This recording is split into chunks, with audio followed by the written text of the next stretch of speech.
Welcome to Mr. Sleepy Hollow Explorations. As someone who also struggles with sleep, I know how helpful these videos can be, and I'm thrilled to share this with you, with a few calming twists. Don't worry, the screen will gently fade away in the next 5 minutes. And if you prefer, you can follow along with the subtitles, too. Before you go to sleep, I'd love to know where in the world are you listening from. Drop a comment and share. And if this video brings you a bit more peace or helps you relax, please consider subscribing, like, and leaving a comment to let me know. Sweet dreams and happy relaxing.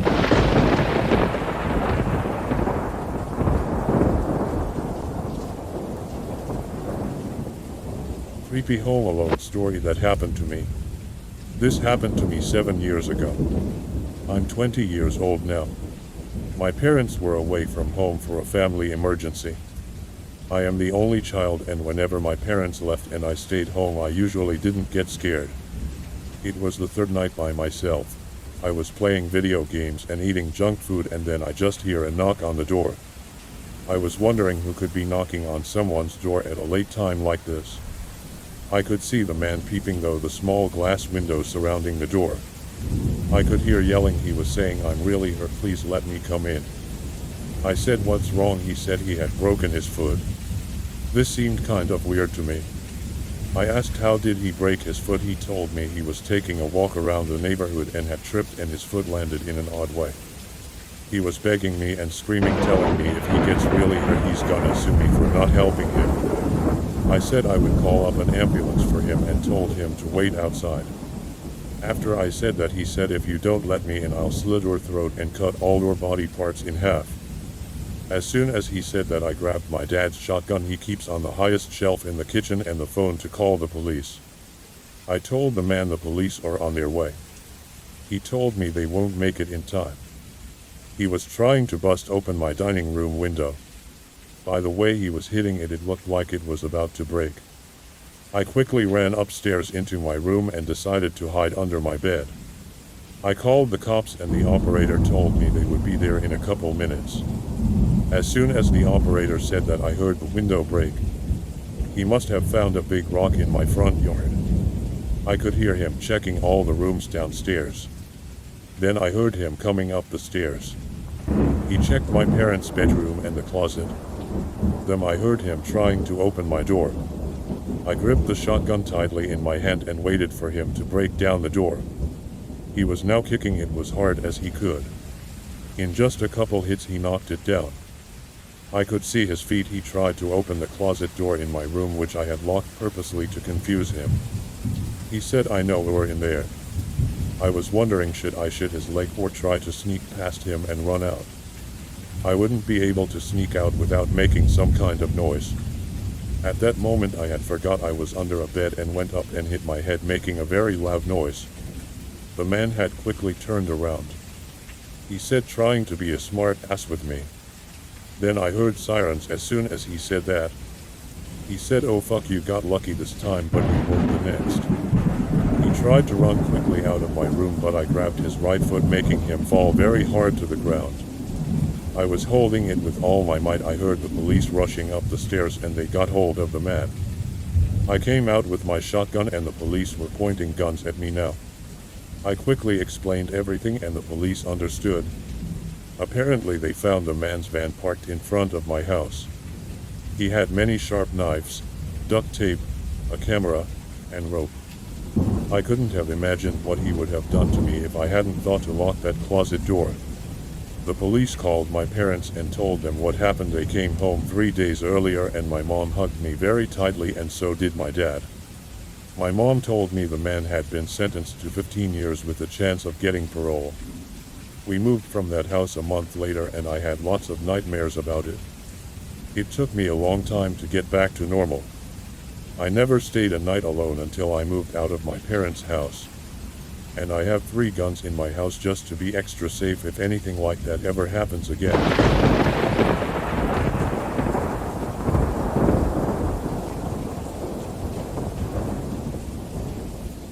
I was followed by Reddit user Linear Equalist. To start off with some background, I'm a female, and at the time this happened, I was about 12 years old. I lived in a quiet suburb in South Carolina at the time, and used to spend hours just walking my dog around the neighborhood because there wasn't much else to do. At the time, we had a 70-pound basset hound named Rufus, who looked kind of like a sawed-off Saint Bernard. So I was walking him around late in the afternoon in the fall, and it started to get dark. I was on the other end of the neighborhood from my house when I first saw a beat-up, rusty red pickup truck just kind of driving around. I didn't think a whole lot about it, because it's the South, so pickup trucks are all over the place around here, and don't automatically mean anything, but as I was walking home, I saw the truck cross a street I was going past, and then come back out the other end further down and go back the way I'd come from. To give you an idea of the neighborhood, it wasn't set up like regular blocks, more like a main road, and then a bunch of roads that all looped around and came back to the main one. At first I just figured the guy was lost or something, and didn't think much about it, but as I was getting closer to my house, and it was getting darker, I saw the truck again. Another thing about my neighborhood was, even though there were a lot of houses, everybody pretty much kept to themselves in their house for the most part, so there wasn't really anyone outside this time of night, even though it was still fairly early. So I come out of the neighborhood onto the road to my house, and the truck is there again, this time just parked on the side of the road, facing the road I came out of. I turned onto the road to my house, and it started moving, driving slowly behind me with the lights out. Now if you know anything about basset hounds, they're not exactly the most threatening kind of dogs. They're short and stubby, kind of like big dachshunds with these giant ears and goofy faces, so even though Rufus was a big dog, he wasn't exactly the greatest guard dog. They also don't walk very fast, and tend to trip over their ears when they run, so I was stuck with him setting the pace. And, with him weighing almost as much as I did, it's not like I could reach down and pick him up and try to run or anything. So here I am, walking down the dark road in a quiet neighborhood with my slow-ass dog and this creepy-ass truck behind me. I knew I couldn't really run from it, and doubted that anyone would hear if I tried to scream or something if someone came after me, so finally I came up with a plan, even if it was probably a stupid one.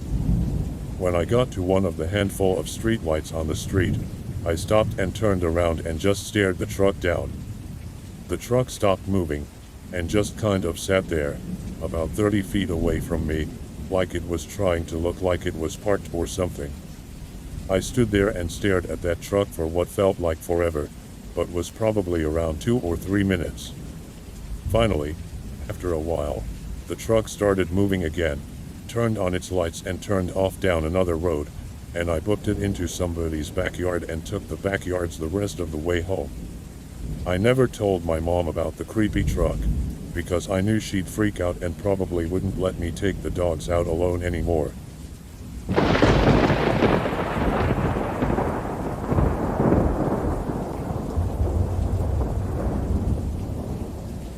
Dagon. Written by H.P. Lovecraft. I am writing this under an appreciable mental strain, since by tonight I shall be no more penniless, and at the end of my supply of the drug which alone makes life endurable, I can bear the torture no longer, and shall cast myself from this garret window into the squalid street below. Do not think from my slavery to morphine that I am a weakling or a degenerate. When you have read these hastily scrawled pages you may guess, though never fully realize, why it is that I must have forgetfulness or death. It was in one of the most open and least frequented parts of the broad Pacific that the packet of which I was supercargo fell a victim to the German sea raider. The Great War was then at its very beginning, and the ocean forces of the Hun had not completely sunk to their later degradation, so that our vessel was made a legitimate prize, whilst we of her crew were treated with all the fairness and consideration due us as naval prisoners. So liberal, indeed, was the discipline of our captors, that 5 days after we were taken I managed to escape alone in a small boat with water and provisions for a good length of time. When I finally found myself adrift and free, I had but little idea of my surroundings. Never a competent navigator, I could only guess vaguely by the sun and stars that I was somewhat south of the equator. Of the longitude I knew nothing, and no island or coastline was in sight. The weather kept fair, and for uncounted days I drifted aimlessly beneath the scorching sun, waiting either for some passing ship, or to be cast on the shores of some habitable land. But neither ship nor land appeared, and I began to despair in my solitude upon the heaving vastnesses of unbroken blue. The change happened whilst I slept. Its details I shall never know, for my slumber, though troubled and dream-infested, was continuous. When at last I awaked, it was to discover myself half sucked into a slimy expanse of hellish black mire which extended about me in monotonous undulations as far as I could see, and in which my boat lay grounded some distance away. Though one might well imagine that my first sensation would be of wonder at so prodigious and unexpected a transformation of scenery, I was in reality more horrified than astonished, for there was in the air and in the rotting soil a sinister quality which chilled me to the very core. The region was putrid with the carcasses of decaying fish, and of other less describable things which I saw protruding from the nasty mud of the unending plain. Perhaps I should not hope to convey in mere words the unutterable hideousness that can dwell in absolute silence and barren immensity. There was nothing within hearing, and nothing in sight save a vast reach of black slime, yet the very completeness of the stillness and the homogeneity of the landscape oppressed me with a nauseating fear. The sun was blazing down from a sky which seemed to me almost black in its cloudless cruelty, as though reflecting the inky marsh beneath my feet. As I crawled into the stranded boat, I realized that only one theory could explain my position. Through some unprecedented volcanic upheaval, a portion of the ocean floor must have been thrown to the surface, exposing regions which for innumerable millions of years had lain hidden under unfathomable watery depths. So great was the extent of the new land which had risen beneath me, that I could not detect the faintest noise of the surging ocean, strain my ears as I might. Nor were there any seafowl to prey upon the dead things. For several hours I sat thinking or brooding in the boat, which lay upon its side and afforded a slight shade as the sun moved across the heavens. As the day progressed, the ground lost some of its stickiness, and seemed likely to dry sufficiently for traveling purposes in a short time. That night I slept but little, and the next day I made for myself a pack containing food and water, preparatory to an overland journey in search of the vanished sea and possible rescue. On the third morning I found the soil dry enough to walk upon with ease. The odor of the fish was maddening, but I was too much concerned with graver things to mind so slight an evil, and set out boldly for an unknown goal. All day I forged steadily westward, guided by a faraway hummock which rose higher than any other elevation on the rolling desert. That night I encamped, and on the following day still traveled toward the hummock, though that object seemed scarcely nearer than when I had first espied it. By the fourth evening I attained the base of the mount, which turned out to be much higher than it had appeared from a distance, an intervening valley setting it out in sharper relief from the general surface. Too weary to ascend, I slept in the shadow of the hill. I know not why my dreams were so wild that night, but ere the waning and fantastically gibbous moon had risen far above the eastern plain, I was awake in a cold perspiration, determined to sleep no more. Such visions as I had experienced were too much for me to endure again, and in the glow of the moon I saw how unwise I had been to travel by day. Without the glare of the parching sun, my journey would have cost me less energy. Indeed, I now felt quite able to perform the ascent which had deterred me at sunset. Picking up my pack, I started for the crest of the eminence. I have said that the unbroken monotony of the rolling plain was a source of vague horror to me, but I think my horror was greater when I gained the summit of the mound and looked down the other side into an immeasurable pit or canyon, whose black recesses the moon had not yet soared high enough to illumine. I felt myself on the edge of the world, peering over the rim into a fathomless chaos of eternal night. Through my terror ran curious reminiscences of Paradise Lost, and of Satan's hideous climb through the unfashioned realms of darkness. As the moon climbed higher in the sky, I began to see that the slopes of the valley were not quite so perpendicular as I had imagined. Ledges and outcroppings of rock afforded fairly easy footholds for a descent, whilst after a drop of a few hundred feet, the declivity became very gradual. Urged on by an impulse which I cannot definitely analyze, I scrambled with difficulty down the rocks and stood on the gentler slope beneath, gazing into the Stygian deeps where no light had yet penetrated. All at once my attention was captured by a vast and singular object on the opposite slope, which rose steeply about 100 yards ahead of me, an object that gleamed whitely in the newly bestowed rays of the ascending moon. That it was merely a gigantic piece of stone, I soon assured myself, but I was conscious of a distinct impression that its contour and position were not altogether the work of nature.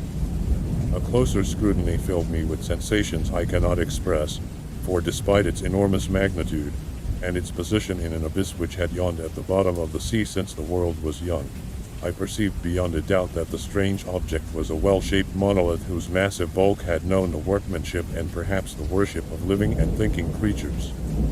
Dazed and frightened, yet not without a certain thrill of the scientist's or archaeologist's delight, I examined my surroundings more closely. The moon, now near the zenith, shone weirdly and vividly above the towering steeps that hemmed in the chasm, and revealed the fact that a far-flung body of water flowed at the bottom, winding out of sight in both directions, and almost lapping my feet as I stood on the slope. Across the chasm, the wavelets washed the base of the Cyclopean monolith, on whose surface I could now trace both inscriptions and crude sculptures. The writing was in a system of hieroglyphics unknown to me, and unlike anything I had ever seen in books, consisting for the most part of conventionalized aquatic symbols such as fishes, eels, octopi, crustaceans, mollusks, whales, and the like. Several characters obviously represented marine things which are unknown to the modern world, but whose decomposing forms I had observed on the ocean-risen plain. It was the pictorial carving, however, that did most to hold me spellbound. Plainly visible across the intervening water on account of their enormous size, were an array of bas-reliefs whose subjects would have excited the envy of a Doric. I think that these things were supposed to depict men at least, a certain sort of men, though the creatures were shown disporting like fishes in the waters of some marine grotto, or paying homage at some monolithic shrine which appeared to be under the waves as well. Of their faces and forms I dare not speak in detail, for the mere remembrance makes me grow faint. Grotesque beyond the imagination of a Poe or a Bulwer, they were damnably human in general outline despite webbed hands and feet, shockingly white and flabby lips, glassy, bulging eyes, and other features less pleasant to recall. Curiously enough, they seemed to have been chiseled badly out of proportion with their scenic background, for one of the creatures was shown in the act of killing a whale represented as but little larger than himself. I remarked, as I say, their grotesqueness and strange size, but in a moment decided that they were merely the imaginary gods of some primitive fishing or seafaring tribe, some tribe whose last descendant had perished years before the first ancestor of the Piltdown or Neanderthal man was born. Awestruck at this unexpected glimpse into a past beyond the conception of the most daring anthropologist, I stood musing whilst the moon cast queer reflections on the silent channel before me. Then suddenly I saw it. With only a slight churning to mark its rise to the surface, the thing slid into view above the dark waters. Vast, Polyphemus-like, and loathsome, it darted like a stupendous monster of nightmares to the monolith, about which it flung its gigantic scaly arms, the while it bowed its hideous head and gave vent to certain measured sounds. I think I went mad then. Of my frantic ascent of the slope and cliff, and of my delirious journey back to the stranded boat, I remember little. I believe I sang a great deal, and laughed oddly when I was unable to sing. I have indistinct recollections of a great storm some time after I reached the boat. At any rate, I know that I heard peals of thunder and other tones which nature utters only in her wildest moods. When I came out of the shadows I was in a San Francisco hospital, brought thither by the captain of the American ship which had picked up my boat in mid-ocean. In my delirium I had said much, but found that my words had been given scant attention. Of any land upheaval in the Pacific, my rescuers knew nothing, nor did I deem it necessary to insist upon a thing which I knew they could not believe. Once I sought out a celebrated ethnologist, and amused him with peculiar questions regarding the ancient Philistine legend of Dagon, the fish god, but soon perceiving that he was hopelessly conventional, I did not press my inquiries. It is at night, especially when the moon is gibbous and waning, that I see the thing. I tried morphine, but the drug has given only transient surcease, and has drawn me into its clutches as a hopeless slave. So now I am to end it all, having written a full account for the information or the contemptuous amusement of my fellow men. Often I ask myself if it could not all have been a pure phantasm, a mere freak of fever, as I lay sun-stricken and raving in the open boat after my escape from the German men of war. This I ask myself, but ever does there come before me a hideously vivid vision in reply. I cannot think of the deep sea without shuddering at the nameless things that may at this very moment be crawling and floundering on its slimy bed, worshipping their ancient stone idols and carving their own detestable likenesses on submarine obelisks of water-soaked granite. I dream of a day when they may rise above the billows to drag down in their reeking talons the remnants of puny, war-exhausted mankind, of a day when the land shall sink, and the dark ocean floor shall ascend amidst universal pandemonium. The end is near. I hear a noise at the door, as of some immense slippery body lumbering against it. It shall not find me. God, that hand. The window. The window.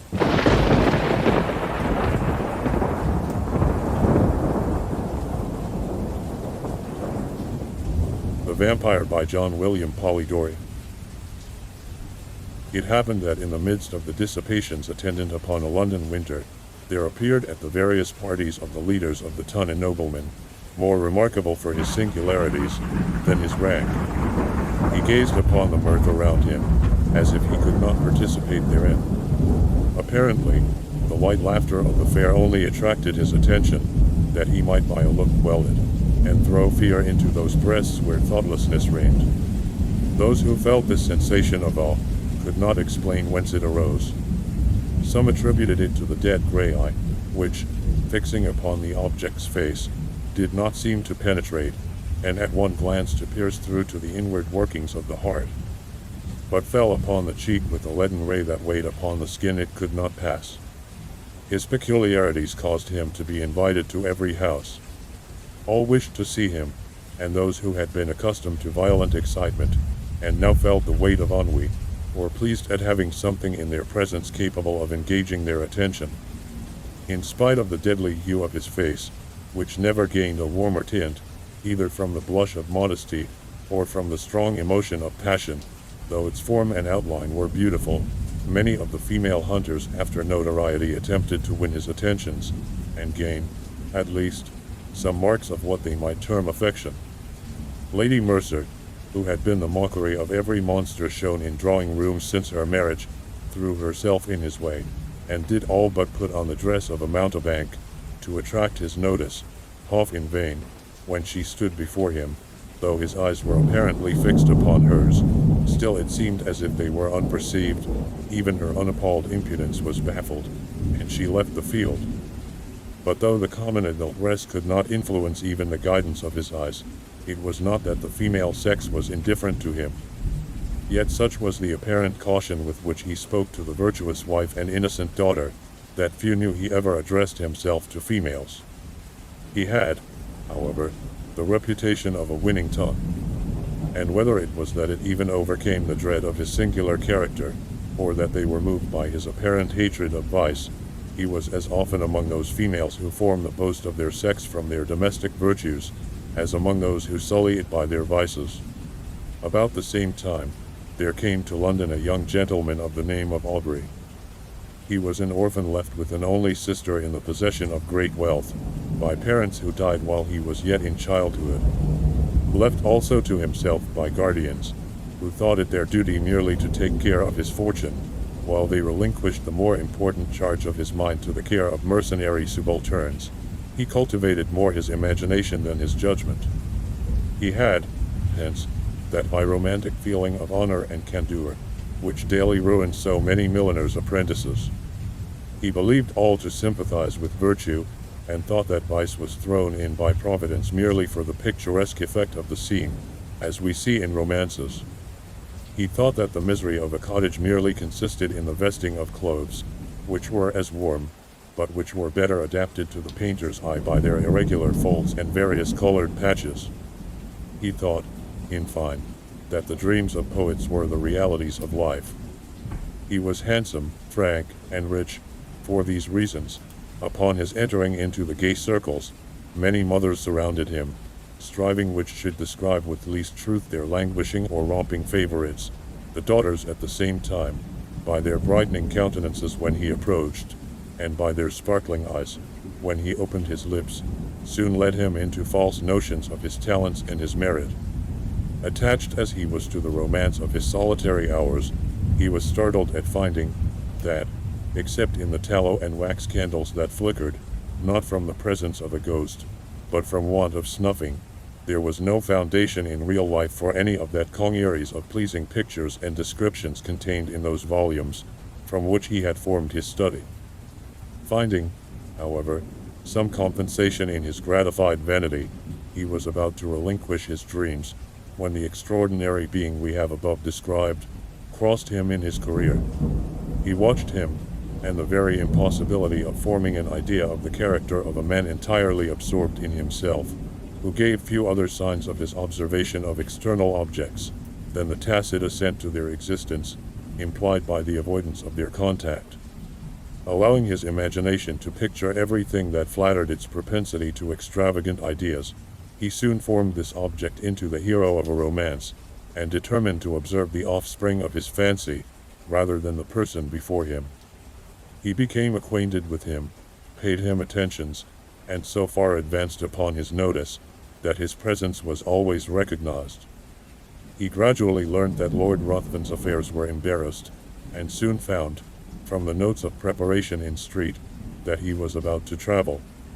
Desirous of gaining some information respecting this singular character, who, till now, had only whetted his curiosity, he hinted to his guardians that it was time for him to perform the tour, which for many generations has been thought necessary to enable the young to take some rapid steps in the career of vice towards putting themselves upon an equality with the aged, and not allowing them to appear as if fallen from the skies, whenever scandalous intrigues are mentioned as the subjects of pleasantry or of praise, according to the degree of skill shown in carrying them on.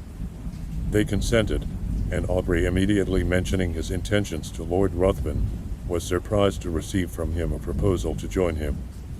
Flattered by such a mark of esteem from him, who, apparently, had nothing in common with other men, he gladly accepted it, and in a few days they had passed the circling waters. Hitherto, Aubrey had had no opportunity of studying Lord Ruthven's character, and now he found that, though many more of his actions were exposed to his view, the results offered different conclusions from the apparent motives to his conduct.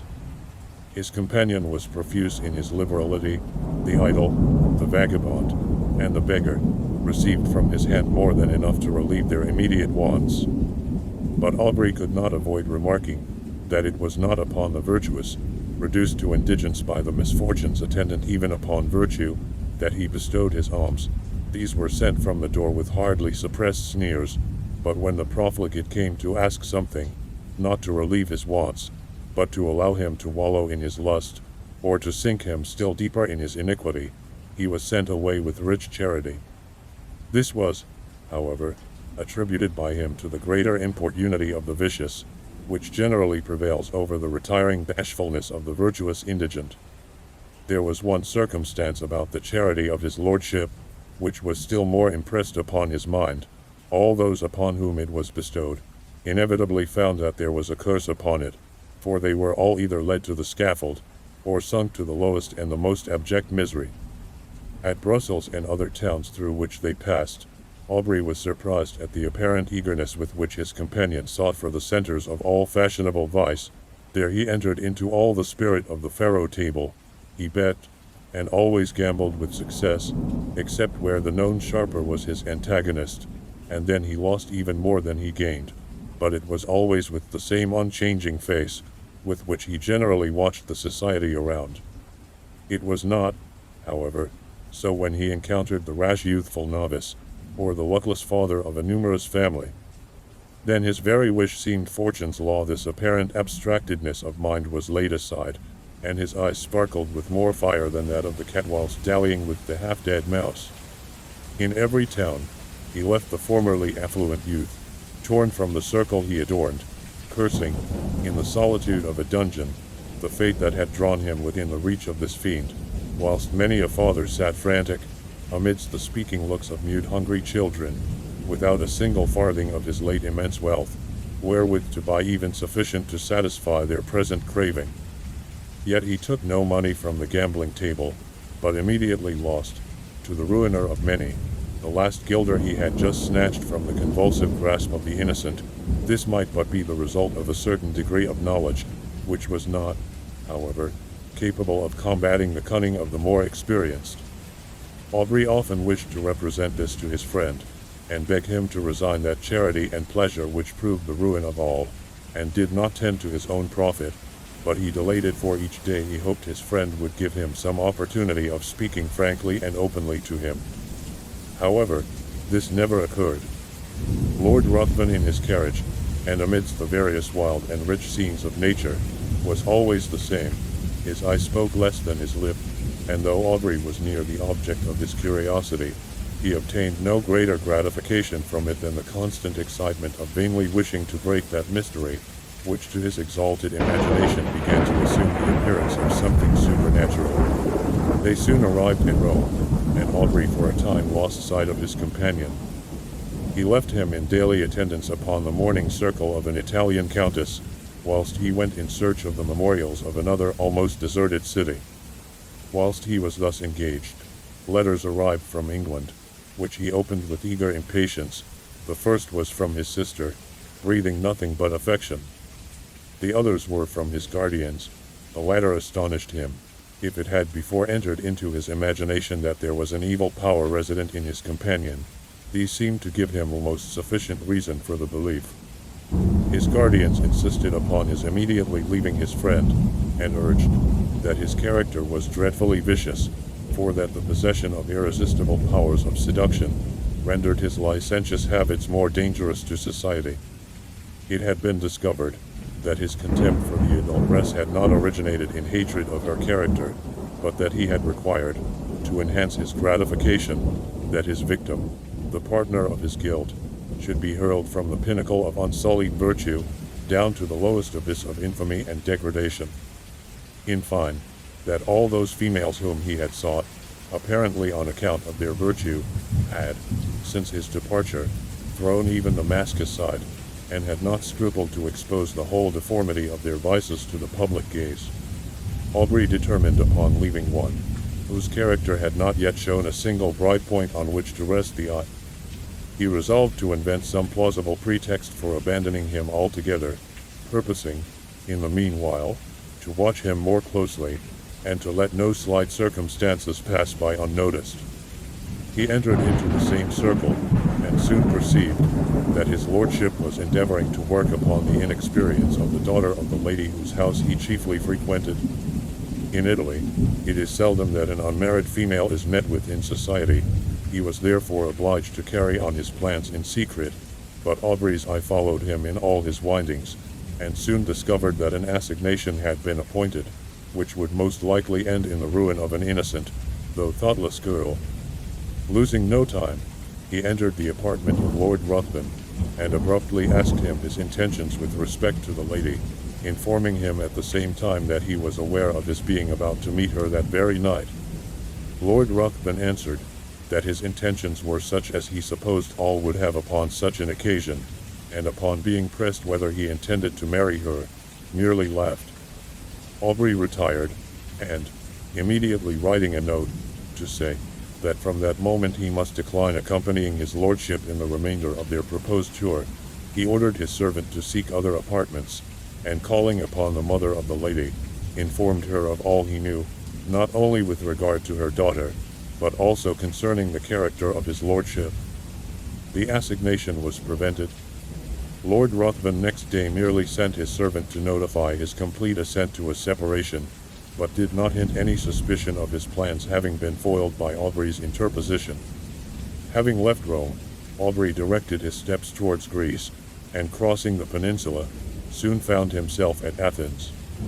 He then fixed his residence in the house of a Greek, and soon occupied himself in tracing the faded records of ancient glory upon monuments that apparently, ashamed of chronicling the deeds of freemen only before slaves, had hidden themselves beneath the sheltering soil or many-colored lichen.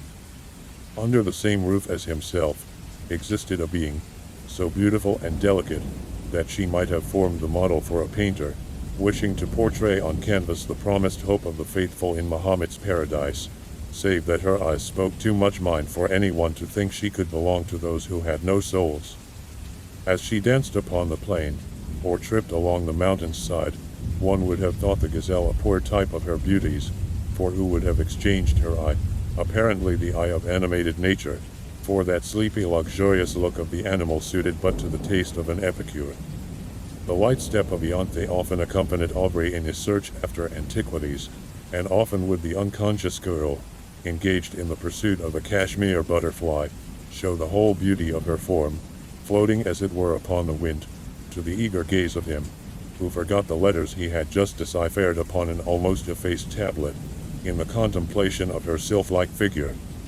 Often would her tresses falling, as she flitted around, exhibit in the sun's rays such delicately brilliant and swiftly fading hues, as might well excuse the forgetfulness of the antiquary, who let escape from his mind the very object he had before thought of vital importance to the proper interpretation of a passage in Pausanias. But why attempt to describe charms which all feel, but none can appreciate? It was innocence, youth, and beauty, unaffected by crowded drawing rooms and stifling balls. Whilst he drew those remains of which he wished to preserve a memorial for his future hours, she would stand by, and watch the magic effects of his pencil. In tracing the scenes of her native place, she would then describe to him the circling dance upon the open plain, would paint to him in all the glowing colors of youthful memory, the marriage pomp she remembered viewing in her infancy, and then, turning to subjects that had evidently made a greater impression upon her mind, would tell him all the supernatural tales of her nurse. Her earnestness and apparent belief of what she narrated excited the interest even of Aubrey, and often as she told him the tale of the living vampire, who had passed years amidst his friends and dearest ties, forced every year, by feeding upon the life of a lovely female to prolong his existence for the ensuing months, his blood would run cold, whilst he attempted to laugh her out of such idle and horrible fantasies, but Ianthe cited to him the names of old men, who had at last detected one. Living among themselves, after several of their near relatives and children had been found marked with the stamp of the fiend's appetite, and when she found him so incredulous, she begged of him to believe her, for it had been remarked that those who had dared to question their existence always had some proof given, which obliged them, with grief and heartbreaking, to confess it was true. She detailed to him the traditional appearance of these monsters, and his horror was increased by hearing a pretty accurate description of Lord Ruthven. He, however, still persisted in persuading her that there could be no truth in her fears, though at the same time he wondered at the many coincidences which had all tended to excite a belief in the supernatural power of Lord Ruthven. Aubrey began to attach himself more and more to Ianthe. Her innocence, so contrasted with all the affected virtues of the women among whom he had sought for his vision of romance, won his heart, and while he ridiculed the idea of a young man of English habits marrying an uneducated Greek girl, still he found himself more and more attached to the almost fairy form before him. He would tear himself at times from her, and, forming a plan for some antiquarian research, he would depart, determined not to return until his object was attained, but he always found it impossible to fix his attention upon the ruins around him, whilst in his mind he retained an image that seemed alone the rightful possessor of his thoughts. Ianthe was unconscious of his love, and was ever the same frank infantile being he had first known. She always seemed to part from him with reluctance, but it was because she had no longer anyone with whom she could visit her favorite haunts, whilst her guardian was occupied in sketching or uncovering some fragment which had yet escaped the destructive hand of time. She had appealed to her parents on the subject of vampires, and they both, with several present, affirmed their existence, pale with horror at the very name. Soon after, Aubrey determined to proceed upon one of his excursions, which was to detain him for a few hours. When they heard the name of the place, they all at once begged of him not to return at night, as he must necessarily pass through a wood, where no Greek would ever remain, after the day had closed, upon any consideration. They described it as the resort of the vampires in their nocturnal orgies, and denounced the most heavy evils as impending upon him who dared to cross their path. Aubrey made light of their representations, and tried to laugh them out of the idea, but when he saw them shudder at his daring thus to mock a superior, infernal power, the very name of which apparently made their blood freeze, he was silent. Next morning Aubrey set off upon his excursion unattended. He was surprised to observe the melancholy face of his host, and was concerned to find that his words, mocking the belief of those horrible fiends, had inspired them with such terror. When he was about to depart, Ianthe came to the side of his horse, and earnestly begged of him to return, ere night allowed the power of these beings to be put in action. He promised. He was, however, so occupied in his research, that he did not perceive that daylight would soon end, and that in the horizon there was one of those specks which, in the warmer climates, so rapidly gather into a tremendous mass, and pour all their rage upon the devoted country. He at last, however, mounted his horse, determined to make up by speed for his delay, but it was too late. Twilight, in these southern climates, is almost unknown. Immediately the sun sets, night begins, and ere he had advanced far, the power of the storm was above. Its echoing thunders had scarcely an interval of rest. Its thick heavy rain forced its way through the canopying foliage, whilst the blue-forked lightning seemed to fall and radiate at his very feet. Suddenly his horse took fright, and he was carried with dreadful rapidity through the entangled forest. The animal at last, through fatigue, stopped, and he found, by the glare of lightning, that he was in the neighborhood of a hovel that hardly lifted itself up from the masses of dead leaves and brushwood which surrounded it. Dismounting, he approached, hoping to find someone to guide him to the town, or at least trusting to obtain shelter from the pelting of the storm. As he approached, the thunders, for a moment silent, allowed him to hear the dreadful shrieks of a woman mingling with the stifled, exultant mockery of a laugh, continued in one almost unbroken sound. He was startled, but, roused by the thunder which again rolled over his head, he, with a sudden effort, forced open the door of the hut. He found himself in utter darkness. The sound, however, guided him. He was apparently unperceived, for, though he called, still the sounds continued, and no notice was taken of him. He found himself in contact with someone, whom he immediately seized, when a voice cried, again baffled, to which a loud laugh succeeded, and he felt himself grappled by one whose strength seemed superhuman. Determined to sell his life as dearly as he could, he struggled, but it was in vain. He was lifted from his feet and hurled with enormous force against the ground. His enemy threw himself upon him, and kneeling upon his breast, had placed his hands upon his throat when the glare of many torches penetrating through the hole that gave light in the day disturbed him. He instantly rose, and, leaving his prey, rushed through the door, and in a moment the crashing of the branches, as he broke through the wood, was no longer heard. The storm was now still, and Aubrey, incapable of moving, was soon heard by those without. They entered. The light of their torches fell upon the mud walls, and the thatch loaded on every individual straw with heavy flakes of soot. At the desire of Aubrey they searched for her who had attracted him by her cries. He was again left in darkness, but what was his horror, when the light of the torches once more burst upon him, to perceive the airy form of his fair conductress brought in a lifeless course. He shut his eyes, hoping that it was but a vision arising from his disturbed imagination, but he again saw the same form, when he unclosed them, stretched by his side.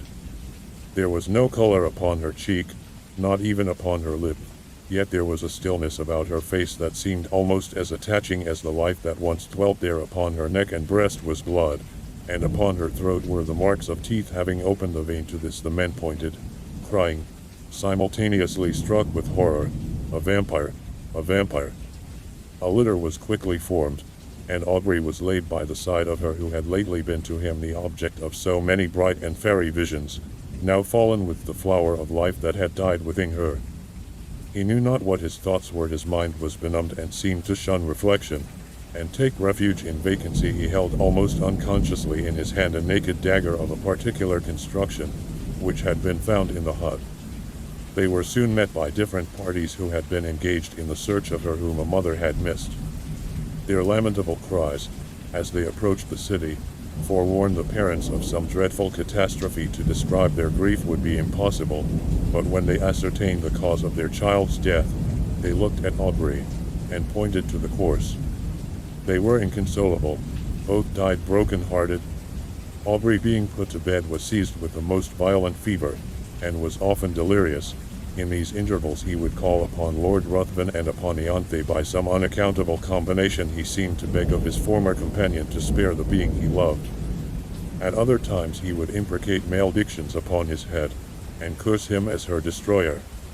Lord Ruthven chanced at this time to arrive at Athens, and, from whatever motive, upon hearing of the state of Aubrey, immediately placed himself in the same house, and became his constant attendant. When the latter recovered from his delirium, he was horrified and startled at the sight of him whose image he had now combined with that of a vampire. But Lord Ruthven, by his kind words, implying almost repentance for the fault that had caused their separation, and still more by the attention, anxiety, and care which he showed, soon reconciled him to his presence. His lordship seemed quite changed. He no longer appeared that apathetic being who had so astonished Aubrey, but as soon as his convalescence began to be rapid, he again gradually retired into the same state of mind, and Aubrey perceived no difference from the former man, except that at times he was surprised to meet his gaze fixed intently upon him, with a smile of malicious exultation playing upon his lips. He knew not why, but this smile haunted him. During the last stage of the invalid's recovery, Lord Ruthven was apparently engaged in watching the tideless waves raised by the cooling breeze, or in marking the progress of those orbs, circling, like our world, the moveless sun. Indeed, he appeared to wish to avoid the eyes of all. Aubrey's mind, by this shock, was much weakened, and that elasticity of spirit which had once so distinguished him now seemed to have fled forever. He was now as much a lover of solitude and silence as Lord Ruthven, but much as he wished for solitude, his mind could not find it in the neighborhood of Athens.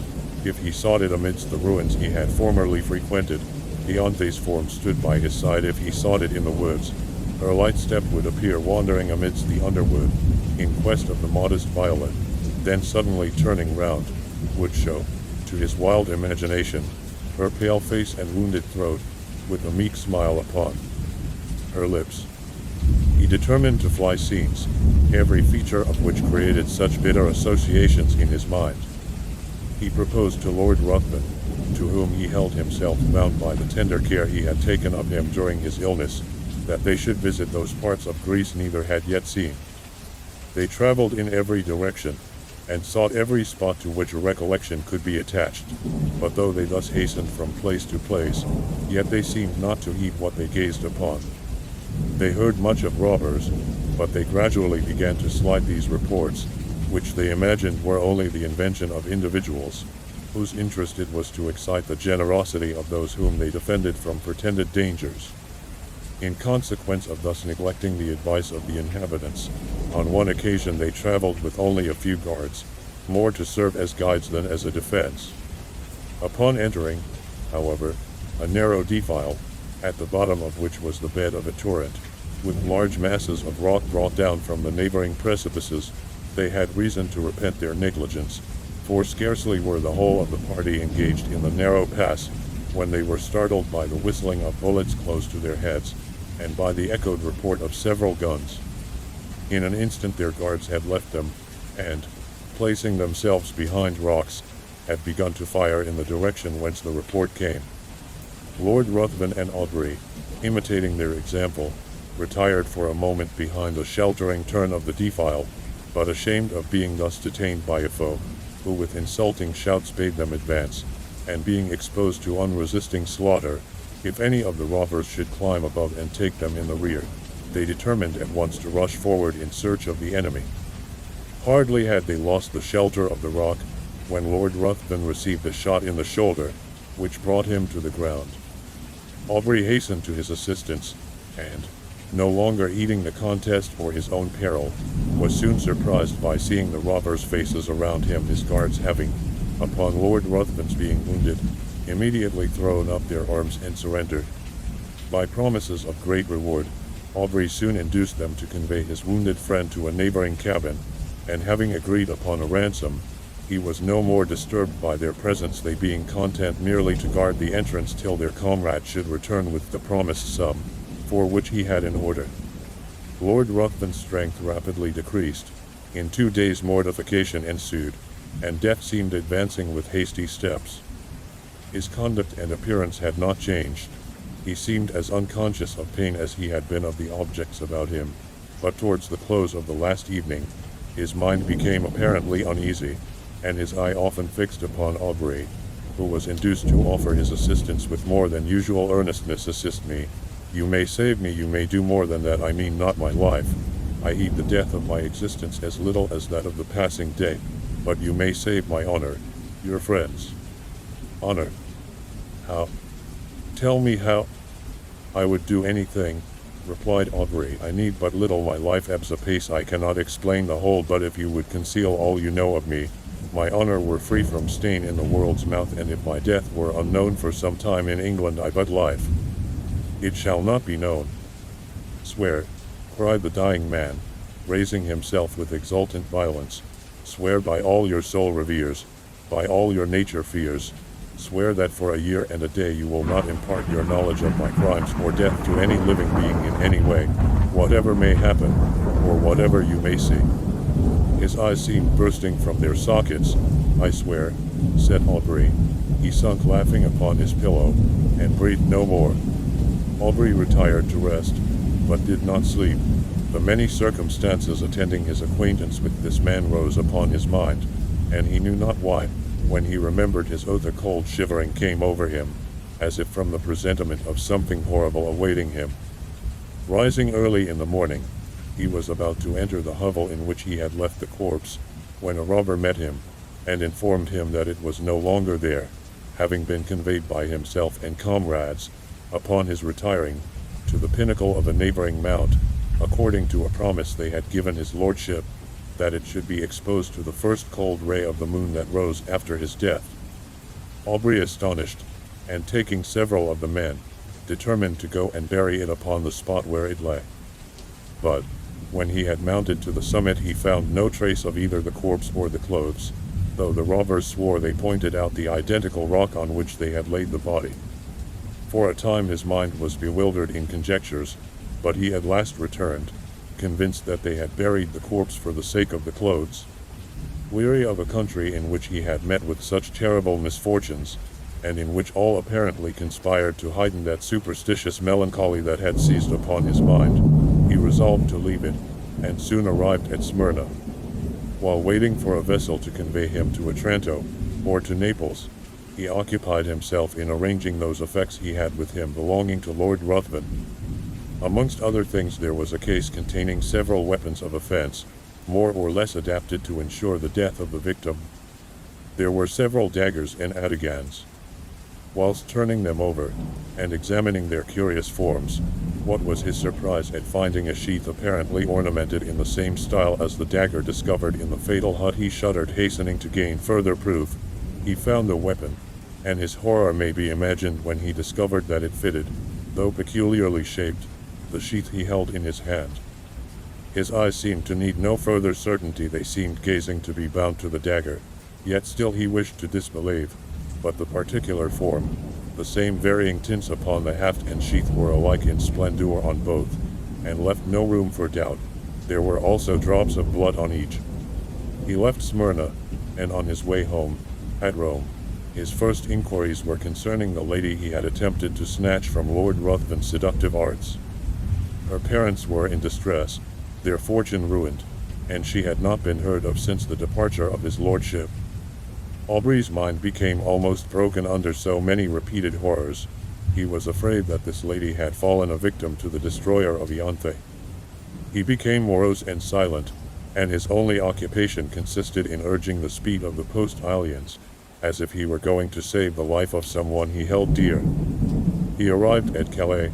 A breeze, which seemed obedient to his will, soon wafted him to the English shores, and he hastened to the mansion of his fathers, and there, for a moment, appeared to lose, in the embraces and caresses of his sister, all memory of the past.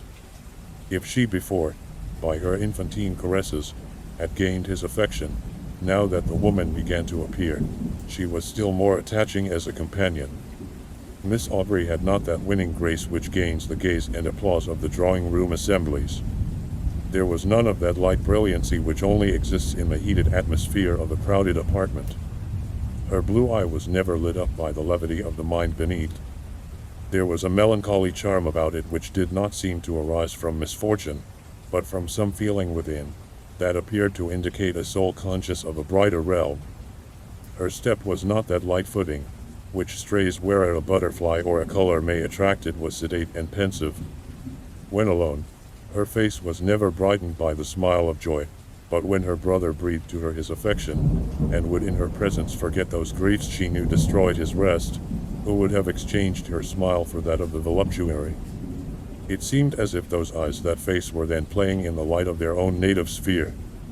She was yet only 18, and had not been presented to the world, it having been thought by her guardians more fit that her presentation should be delayed until her brother's return from the continent, when he might be her protector.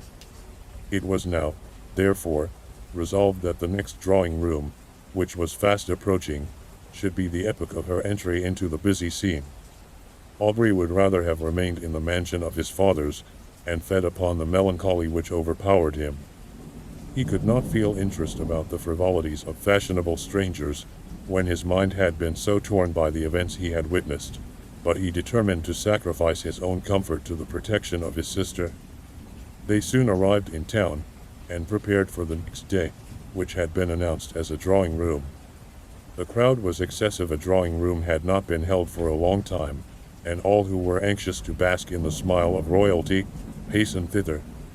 Aubrey was there with his sister, while he was standing in a corner by himself, heedless of all around him, engaged in the remembrance that the first time he had seen Lord Ruthven was in that very place. He felt himself suddenly seized by the arm, and a voice he recognized too well sounded in his ear, "Remember your oath." He had hardly courage to turn, fearful of seeing a spectre that would blast him, when he perceived, at a little distance, the same figure which had attracted his notice on this spot upon his first entry into society. He gazed till his limbs almost refusing to bear their weight, he was obliged to take the arm of a friend, and forcing a passage through the crowd, he threw himself into his carriage, and was driven home.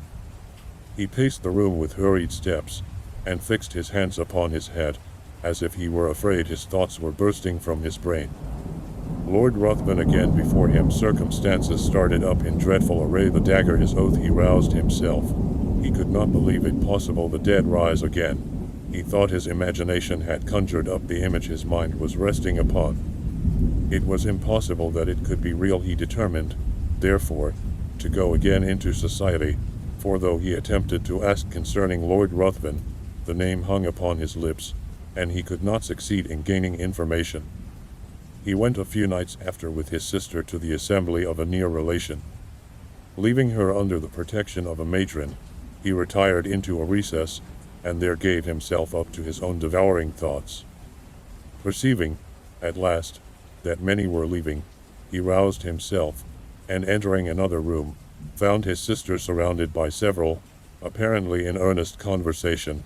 He attempted to pass and get near her, when one, whom he requested to move, turned round, and revealed to him those features he most abhorred. He sprang forward, seized his sister's arm, and, with hurried step, forced her towards the street.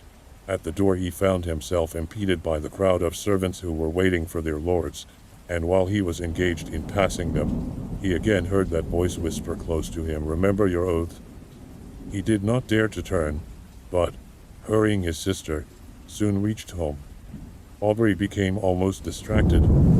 If before his mind had been absorbed by one subject, How much more completely was it engrossed, now that the certainty of the monster's living again pressed upon his thoughts. His sister's attentions were now unheeded, and it was in vain that she entreated him to explain to her what had caused his abrupt conduct. He only uttered a few words, and those terrified her. The more he thought, the more he was bewildered. His oath startled him. Was he then to allow this monster to roam, bearing ruin upon his breath, amidst all he held dear, and not avert its progress? His very sister might have been touched by him. But even if he were to break his oath, and disclose his suspicions, who would believe him? He thought of employing his own hand to free the world from such a wretch, but death, he remembered, had been already mocked. 4 days he remained in this state, shut up in his room. He saw no one, and ate only when his sister came, who, with eyes streaming with tears, besought him, for her sake, to support nature. At last, no longer capable of bearing stillness and solitude, he left his house, roamed from street to street, anxious to fly that image which haunted him. His dress became neglected, and he wandered, as often exposed to the noonday sun as to the midnight damps. He was no longer to be recognized.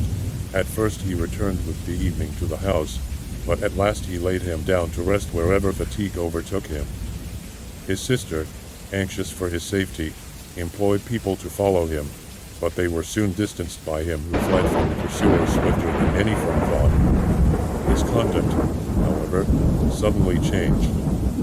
Struck with the idea that he left by his absence the whole of his friends, with a fiend amongst them, of whose presence they were unconscious, he determined to enter again into society, and watch him closely, anxious to forewarn, in spite of his oath, all whom Lord Ruthven approached with intimacy.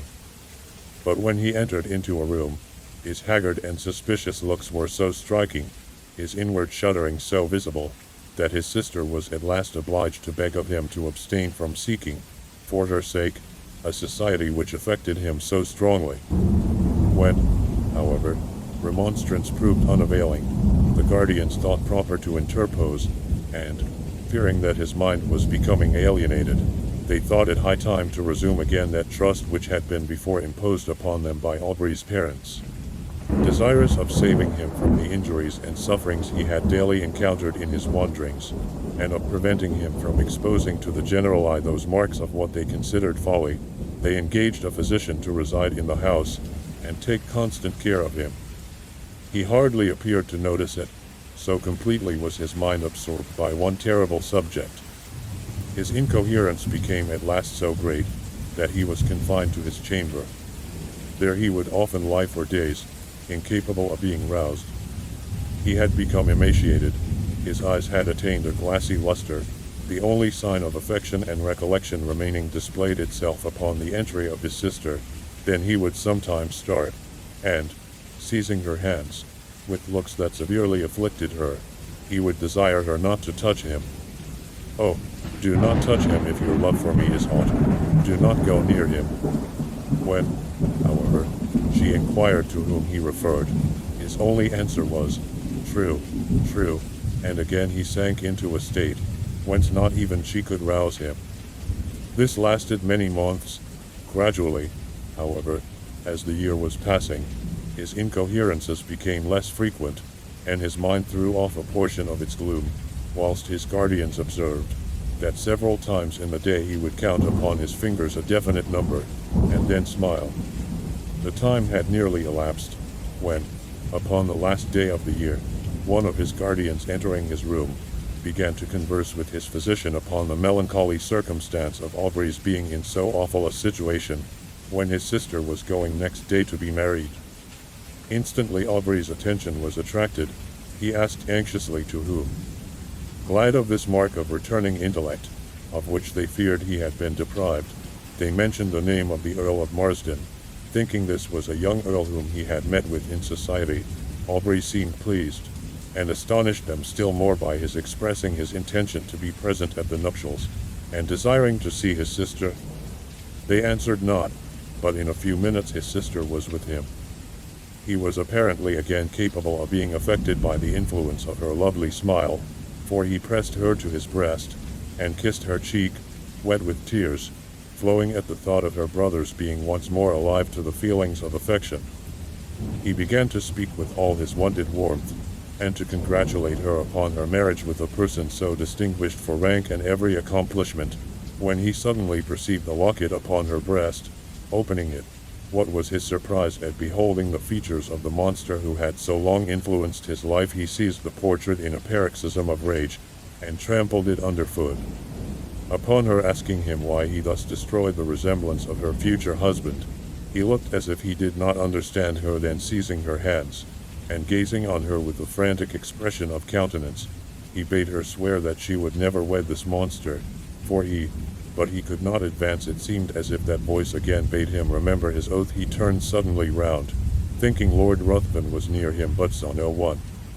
In the meantime the guardians and physician, who had heard the whole, and thought this was but a return of his disorder, entered, and forcing him from Miss Aubrey, desired her to leave him.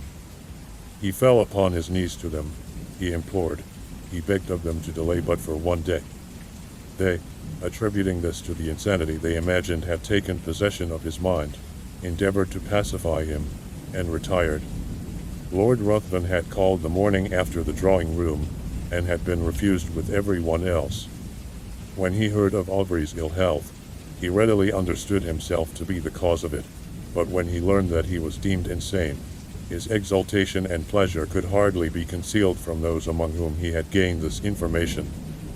He hastened to the house of his former companion, and, by constant attendance, and the pretense of great affection for the brother and interest in his fate, he gradually won the ear of Miss Aubrey.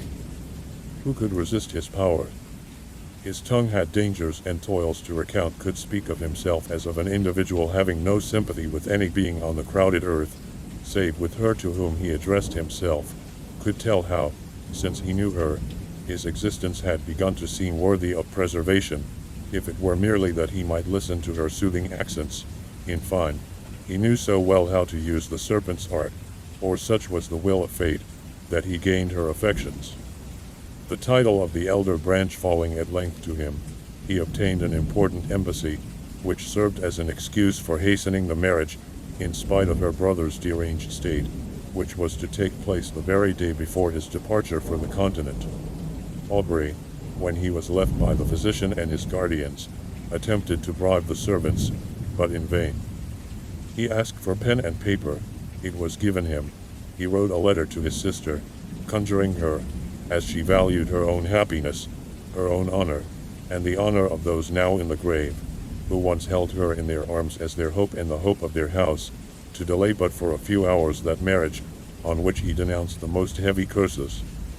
The servants promised they would deliver it, but giving it to the physician, he thought it better not to harass any more the mind of Miss Aubrey by what he considered the ravings of a maniac. Night passed on without rest to the busy inmates of the house, and Aubrey heard, with a horror that may more easily be conceived than described, the notes of busy preparation. Morning came, and the sound of carriages broke upon his ear. Aubrey grew almost frantic. The curiosity of the servants at last overcame their vigilance. They gradually stole away, leaving him in the custody of an helpless old woman. He seized the opportunity, with one bound was out of the room, and in a moment found himself in the apartment where all were nearly assembled. Lord Ruthven was the first to perceive him. He immediately approached, and, taking his arm by force, hurried him from the room, speechless with rage. When on the staircase, Lord Ruthven whispered in his ear, "Remember your oath, and know, if not my bride today, your sister is dishonored. Women are frail." So saying, he pushed him towards his attendants, who, roused by the old woman, had come in search of him. Aubrey could no longer support himself. His rage, not finding vent, had broken a blood vessel, and he was conveyed to bed. This was not mentioned to his sister, who was not present when he entered, as the physician was afraid of agitating her. The marriage was solemnized, and the bride and bridegroom left London. Aubrey's weakness increased. The effusion of blood produced symptoms of the near approach of death. He desired his sister's guardians might be called, and when the midnight hour had struck, He related composedly what the reader has perused. He died immediately after.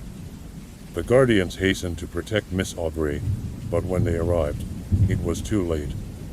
Lord Ruthven had disappeared, and Aubrey's sister had glutted the thirst of a vampire.